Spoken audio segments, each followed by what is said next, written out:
This is part 4 in terms of the post-World War II theological landscape.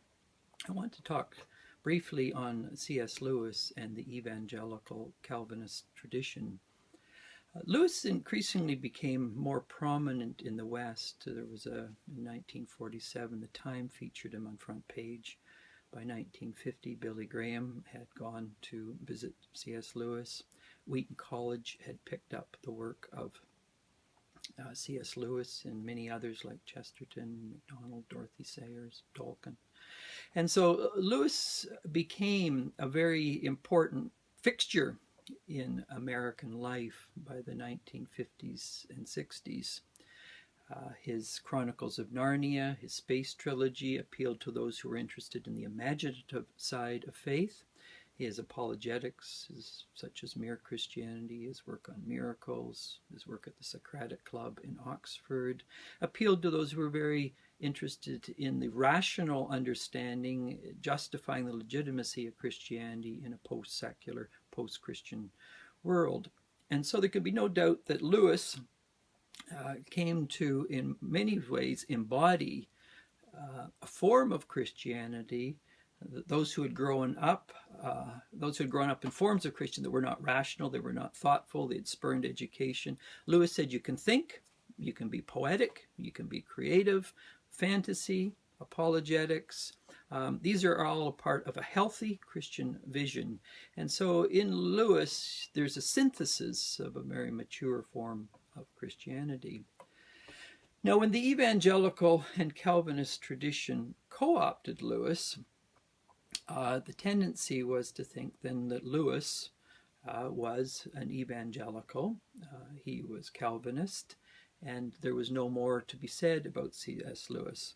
As I mentioned in the first of this series, particularly the element where evangelicals had been co-opted by Calvinism, one plank of Calvinism is a penal theory of the atonement, how God the Father views humans because of the sacrifice of Christ, the innocent lamb. Did Lewis hold to a penal theory or even a satisfaction theory of the atonement? No, in fact, he didn't. And this has made many evangelicals, as they read more deeply in Lewis, very suspicious of Lewis. J.I. Packer, for example, made it very clear that there's quite a difference between the Puritan understanding of the atonement and what C.S. Lewis was doing. Martin Lloyd-Jones, a very prominent Puritan in England in the 1950s, made it clear that where Lewis was going in views of the atonement had very little to do with the penal theory. Now, the Calvinist view tended to reduce notions of there are 6 views of the atonement within the Christian tradition, and the Calvinists have tended to focus just on one. It could be the penal theory or satisfaction, but there's 4 other views of the atonement. And the question that anyone has to ask seriously when they understand the Christian tradition, why has a certain form of Christianity so thinned out the understanding of why Christ came and then reduced acceptance of Christianity to that? Is not this just another new legalism, another form of Pharisaism at work when the story is a much, much bigger story? The other element which is probably important to look at that is also a part of this discussion is the way both the Orthodox tradition and the Roman Catholic tradition have co-opted C.S. Lewis.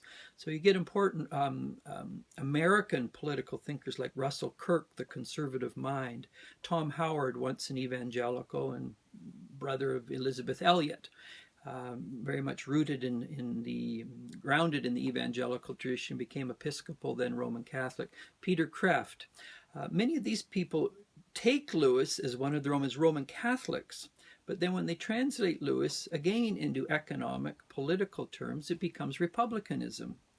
And so here you have Lewis being put in the service of Republican politics in the United States. When you read some, in fact, of Lewis's social theory, he argues economically, if you take the gospel seriously, you'll probably be socialist. And so Lewis's actual social economic theory is very, very much leftist. Certainly his view of the family and authority leans in a certain direction to the right. So you can't trap Lewis. He transcends the tribalism of left and right in that sense. And so when we think of C.S. Lewis and the evangelical, Reformed, Roman Catholic, and C.S. Lewis has also become a bridge for any people going to the Orthodox Church. If you ask many people who are fresh to Orthodoxy, a key figure in their own journey, it's C.S. Lewis, and there are many writers, in fact, or you'll find in many Orthodox bookstores, Lewis's books are right up there with many Orthodox books. And so you also get many people who come to Orthodoxy. Lewis is a part of that journey, but there's the tendency of large elements of Orthodoxy when it becomes political also to become Republican. So C.S. Lewis transcends that evangelical, Calvinist, Roman Catholic, Orthodox world, but sadly so, he has been co-opted by all of them for different reasons, theologically and politically. And the genius of Lewis, of course, is that he transcends that. And so a serious read and understanding of Lewis will take him beyond the way he has been used by these different groups. And hopefully in time he will be restored to the much more Catholic and patristic thinker he actually is.